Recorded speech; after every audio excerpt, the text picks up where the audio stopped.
everybody, it's Christine, and I have a question for you today, which is, how spiritual are you?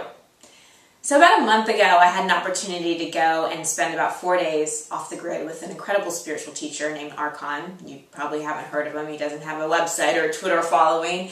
Like most really amazing spiritual teachers, you go and see him. He's not someone out there in the social media world. And it was an amazing experience for me on so many levels, and there were a few things he said that really stuck with me, one of which I'm going to share with you about spirituality. But it's really his way of being that impacted me most, his presence, his loving, the way he is so connected to the divine, to all of us there, and to Mother Earth as well. I was just learned so much just watching him and observing his energy.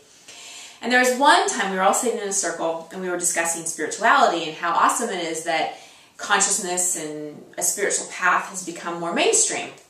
All the yoga classes and personal growth books and talking about spirituality is more accepted, and it's really awesome to be alive during this time of consciousness. And he was listening and he kind of looked up and then he said, to me, spirituality is really only about one's capacity to be guided. What an amazing way to define spirituality. He didn't say much after that, nothing really needed to be said, but I've been reflecting upon his definition for weeks now. Spirituality is one's capacity to be guided. Yes!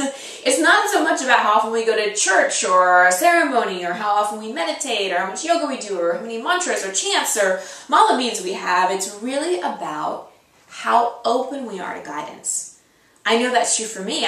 Most of my spiritual growth has occurred when I have gotten out of my own way, let go of my expectations and my plan, and listened for guidance. And then the next step, in terms of being a spiritual warrior, in my opinion, is then having the courage to act on that guidance. So it's one thing to be guided, but we have to act on that guidance. And I think that's what Archon really meant by, it's one's capacity to be guided. Not only to hear the guidance, but do we have the capacity, do we have the courage to then act on that guidance?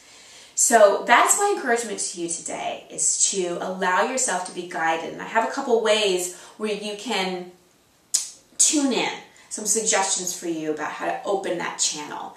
So the first is meditate. Set aside a time every day where you're quiet, where you're quieting your mind and you're listening for that guidance. The best time is in the morning.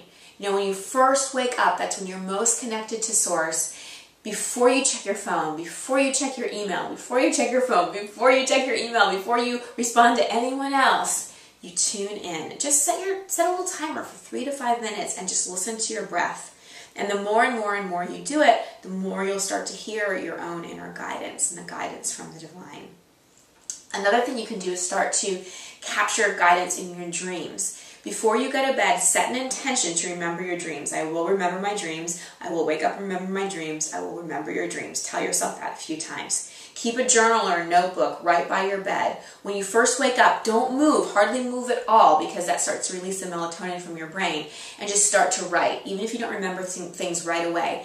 As you start to write, you'll start to remember, and as you do this more and more and more, you'll start to have a relationship with your dream life, and you'll remember things more often and notice themes and guidance that comes in. Third, talk to God, talk to the divine, all day long. Be like, hey, what's up? What should I be looking for? What message do you have? What's my next step? Have a relationship with God, divine source, and have a conversation and see how that guidance comes in that way.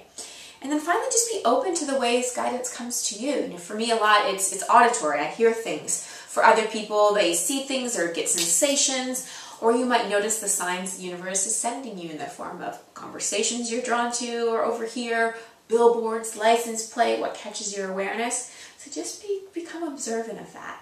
And remind yourself, part of your spiritual growth is really your capacity to be guided. That means we often have to let go of a plan. We have to let go of our attachments. We have to be okay with maybe other people not understanding our actions. We have to do things that don't necessarily make logical sense. Or we have to do things that we won't know the next step after we take the first step. It really takes courage. It takes a leap of faith. But in doing that, we become more connected to the divine. And from my opinion, that's just so worth it.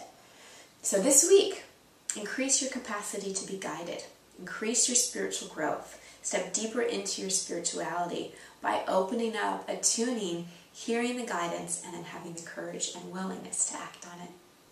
Much love and many blessings. I'll see you next week.